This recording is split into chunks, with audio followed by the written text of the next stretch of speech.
This video is fast-paced, borderline inconclusive, and at a maximal threshold for pure lunacy. This is going to go off the rails very quickly if I don't go slow, but I'm feeling the crushing inevitability of this theory as it seeps from me. October 13, 2017. I diagnosed Patrick Starr with trauma-induced anxiety triggered spontaneously duplicative multi-intellectual DID with additional paranoid schizophrenic delusions of a mental multiverse. January 31, 2020. I roasted Gary the Snail and then deemed him unfit for human interaction, classifying him as an anomalous four-dimensional alien dolphin from Jupiter who was ejected from the Illuminati to Bikini Bottom and forced devolved into an apathetic gastropod mollusk. I hope you've seen both of these theory trilogies of mine, and also that you've seen my video covering The Flying Dutchman, where I continued to chip away at Bikini Bottom's dimensional anomalies. On the other hand, if you're new here, no, I'm not joking. The theories are airtight and bulletproof no matter how severely I embellish them with dramatic flair. Yes, Gary is a four-dimensional dolphin, or at least that's what the evidence would suggest. Yep. Guys, if you haven't seen that, go check out my video. It's on my page. It is absolutely insane how deep he goes with it. That voice crack was fucking... I'm not joking. Just watch them, because today I'm going to attempt the first big theory crossover I promised between Patrick, Gary, and surprisingly, Plankton, who I made a short little theory on as well. This should come as a shock to no one, because as I'm sure you're all aware by now, Patrick and Gary have an indisputable link that shakes me. Yeah, dude, that's true. I didn't even think, I knew they were royalty, but I didn't think that they were related. What? Oh my god. Patrick and fucking Oh my god. Patrick and Plankton are fucking related, dude. Ow. Hello, I'm the Theorizer. There seems to have been a mild renaissance in Spongebob theories in this first half of 2021, which is beneficial to my unrelenting assault on Bikini Bottom's lore. First, it was the Spongebob channel themselves, who started mocking this content with that Bikini Bottom Mysteries series, so they think they can silence me with snark. You expand my willpower. Guys, leave a like if you want to react to that, for real. Power tenfold. But then the real party begins. There was that skin theory video that bulldozed the algorithm a while back, and Alex Bale, a YouTuber who's commented some great evidence in the past, also started making some. Because Bikini Bottom can't be allowed to continue its desolation crusade, so it's beneficial to keep everyone in the mindset no matter the toll on stable mentality. After all, my videos were infamously blacklisted for being taboo and then struck by Viacom. They can copyright claim me all they damn want, but by claiming the content, they canonize it at their own peril. So here we are, here. This is the first notable thread to pull, followed of course by this. If you recall, this was the ultimate piece of surprise evidence at the end of the third and final Gary video. That video crammed 2 hours of dimensional dissertation into a 30-minute package. There's a lot of things I say quite casually and hope you catch, like how a nuclear explosion tore open the fabric of space-time, how SpongeBob's all just an Inception-style show inside a TV show, and how Krabby Patties are feng shui modulators. Some of those came full circle, but today is another big one. As for that surprise evidence I caught at the very end of the trilogy, I almost fainted when I realized the bombshell. Gary isn't just some alien who probably created Bikini Bottom. He and his Illuminati peers... hold up. Probably created Bikini Bottom? are nothing short of gods, which is proven by this recreation of the Adam painting in which God is replaced with a dolphin. You remember all of this, but something I should not fail to mention is that the being on the receiving end of this interaction is Patrick.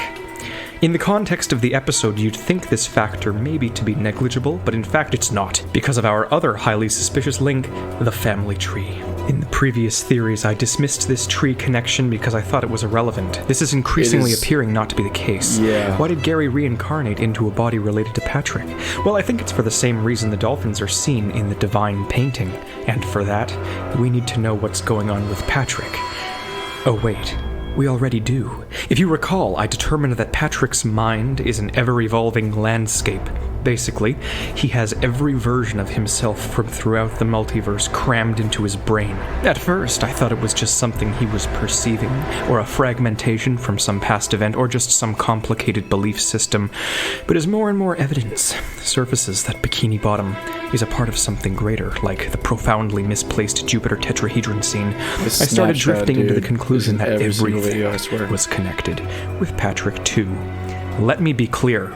I think that Patrick's mental multiverse is real. I think he knows exactly what he is talking about, dumb or otherwise, and I think he's actually the only one who's aware of what's really going on here. Aside, of course, from Gary, the one responsible. At the very end of the Patrick theories, I deemed Patrick as possibly just being smart enough to recognize the facts. Each episode of Spongebob is a slightly altered universe, which is why the show is semi-inconsistent. Patrick knows he's on a TV show, but he certainly isn't the only one, given the dolphin censorship. You should remember all this, but the question of why Patrick, of all people, of all non-alien characters, is granted with this ability to shift his episode at will, is one that seemingly had no answer. Until I found this artwork. It's the most sensible thing that can be drawn from this. If the dolphins represent divine aliens... See, okay, I just want to talk about this for just a second. All you guys that are saying that this is just a show, this is a cartoon, it's not that deep. Look, they don't just put this shit in there for no reason. Why would they put Patrick on that wall? That is not just a random fucking painting, okay? It's not a random painting. That is a very specific painting. And if you guys don't know or understand what all this actually means, go watch the other videos and it'll make sense. But with all his theories, it makes perfect sense why they would put this here. And it just confirms it almost. So quit saying it's just a fucking cartoon. All this shit doesn't have a deeper meaning. It does. It does. Let's keep fucking watching. I just wanted to say that real quick. Sorry for ranting. Which they most certainly, irrefutably do. Then Patrick would represent the one gifted with knowledge. Patrick knows. And the craziest part in all of this is that all this time, I've had that three-parter sitting there entailing what he knows. I repeat, his mental multiverse is not mental, and he knows about the true nature of his reality. Patrick's intelligence, his multiversal displacement, his everything. Yep. He is the one gifted with knowledge. Now let me bequeath upon you the motherlode of all plot twists, because I had no idea how relevant this was until I reevaluated the situation. The knowledge being gifted to Patrick is in the form of a Krabby Patty. And what was my conclusion in the Gary theories? Why did the planets collide? Why was everything out of whack? It was because the lack of Krabby Patties in the film wrecked the entire balance of Bikini Bottom, which is entangled with the gas giants because it's where the exit is. The feng shui, the chi, the cosmic alignments, whatever you want to call it. The tetrahedron is the reality of Bikini Bottom, and the time machine glitch proves this entanglement. The show runs on Krabby Patties, the town runs on Krabby Patties, they dictate and power everything as the core of the show, and this is further proof of that as well. This is what they represent on a deeper level. This isn't the formula, this is unrelated to crabs. This is on the level of the show, not the subplot within it. And Patrick devours the lifeblood of the show like there's no tomorrow. To be fair, in his case, there is no tomorrow. The simultaneity of past and present will do that to you. He eats the most Krabby Patties, which, if they are distilled Taoistic balance, would mean Patrick is most aware of the nature of his environment. It makes sense then, I suppose, why Plankton wants the secret formula to rule over Bikini Bottom. The film is quite blunt with this. The Patties control everyone so completely, so totally. Wait, does that mean Mr. Krabs is like the ruler of fucking? Because if he's the only one that knows, well, him and SpongeBob, I guess SpongeBob has to know too, but that means they're just. That's kind of confusing. I don't know, bro. He's out to get the lifeblood of his own anomaly, just like Gary. One of the few things I brought up in these theories were the undeniable parallels between Gary and Plankton. As the most limited life forms around, they both have an innate desire to rise up and rule. Both wish to burn the city down and lead as emperor. It's disturbingly specific. But as for why Patrick is the chosen one, well, I think it's because of his royalty. This is where my Flying Dutchman theory comes in, which is more like Gary Part 3.5 if you've seen it. Neptune and the other in-show gods are proxies, idols idols, celebrities for the Bikini Bottomites to worship, while the real beings literally run the show. This royalty is an interesting point to note because Neptune is also a king. I'm not entirely sure of my footing at this point, but here's what I know for certain. There could very well be yet another link. I'm not sure which came first, the chicken or the egg. Either Patrick's eating patties because he's been genetically predisposed since day one, or Patrick is aware of all this because he's eating so many patties, and Gary just decided to resurrect himself in a nearby family tree and literally next door with the friend that can evade cosmic imbalance because of the hand he had in it, i.e., sponge out of water. So which is it? What is the link here? I'm inclined to say that this family tree is extremely important in one way or another, but give it a minute, because I'm still not done with the other connections I found, this time regarding the actual Flying Dutchman.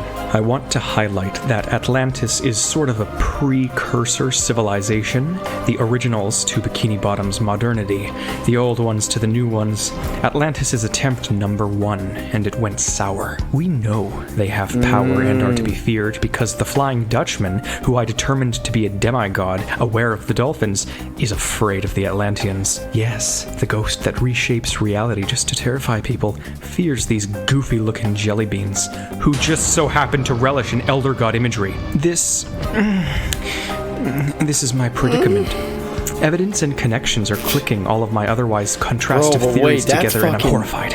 Because each point of interest is more disturbingly critical than the last, and I'm being bombarded at Mach 1 with information I dare not attempt to grasp. I am referring to August 17, 2020 at 0900 hours, whilst literally editing the theory of Dutchman. I came to the realization that the reason the Dutchman was so utterly horrified of SpongeBob's exposed brain was because he greatly resembled the Atlanteans. The question then is, just how OP are the Atlanteans? Their tech is clearly more advanced than the likes of the more supernaturally oriented Dutchmen. Yeah, because, okay, so in that other theory, they said that Neptune actually got his powers from the Atlanteans. So it makes sense for them to be the almighty fucking rulers of everything, you know, in this multiverse of everything, because if they have powers to give to random fucking babies, like, if you haven't seen that theory, go watch my Neptune theory on my page.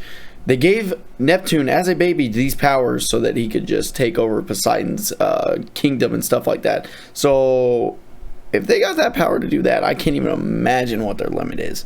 But has yet to reach the fringes of omnipresence like the dolphins have. This reaction is similar to the fear many characters display for other innocuous threats in the show, and is reminiscent of the ability Gary had to whip an innocent-looking Lovecraftian beast into shape, one that was probably sent as an assassin to take him out, if I'm being completely honest. What? Several months ago, I tethered my OCD to theorizing, and now I get struck with mild derealization every time I engage in metacognition. This has proven to be a tremendous mistake, but it doesn't make me wrong. If anything, it compounds my points in a twisted way. Simply put, this pattern identification conclusion is a mid-season finale off-ramp for my SpongeBob videos, and I've now put myself into a position where during June I have to do a full series sweep of every DreamWorks film, every season of Total Drama, and every season of SpongeBob to solve all these patterns. So if you don't comment evidence yourself, then I hazard to guess what will become of the recap statement I'm about to make. Patrick is aware to some degree of the trans-dimensional nature of his reality because of his genealogical connection to the kings and gods. Gary is connected as well, but only because he was a god until his self-insertion fantasy went awry, and he landed dozens of generations down next to the sponge responsible like a glorified Snakes and Ladders game. The further you go up this tree, the closer you get to the true ones responsible for the hellscape of Bikini Bottom, the supernatural flatland torn open by nuclear fission. Those responsible are known by few, but Patrick catches glimpses because the plot device known as Krabby Patties fuels his knowledge of the farce that is his existence. Those who've received enlightenment can only dream of one day rising past the likes of false idols such as the King Neptunes and demigod Dutchmen, and ascending to Jupiter where they can face the true creators, rise like the Atlanteans tried and were quarantined for their efforts, abandoned like the Bible of Bikini Bottom, stranded on the 3D tip of a flatland iceberg, desolated like the one responsible, ejected to a measly form and left to wither and die as punishment for his crimes against nature, always out of reach, even for Plankton, the one who nearly hijacked the army of, I theorize, other planktonic experiments 10 times his own size who have failed before him, the one who's come closest on numerous occasions, the one who plays dirty and degrades obliterates his enemy with attrition, the one who usurped the false idols, staved off feng shui disequilibrium, built a time machine, and met his makers, only to get Bubbles expelled. Wow. They are the Illuminati that governs all. They are the sacrilegious inspiration behind the Cephalopod Lodge, and equally so too the supernatural basis for religion itself. They are the censors of Spongebob, the marine hyperspace beings that gaze upon all, the imperceivably timeless ancients. They are the double-crossing elitists who hire eldritch hitmen to take out Gary, and dude, a he's daydream literally at the believer to take out Illuminati. their own proxy. So with that said, it's no On his wonder neck. why Gary is out to get them, no wonder why their creations rebel, no wonder why this show is riddled with metaphysical violation on top of metaphysical violation, and no wonder why the hell this is such a pantomime of pain to the theorizing bane of my already insane existence. We aren't done. Wow, guys. Leave a like for that. What an absolutely insane fucking theory. Holy shit. I cannot wait for his comeback on this. It's going to be absolutely insane. Leave a like. Go subscribe to the Theorizer. He's fucking amazing. I can't even say anything else. I love you guys. Leave a like. Hit that subscribe button. Hit that follow button. Go check out all the other theories on my page. I love you guys so much. Peace out.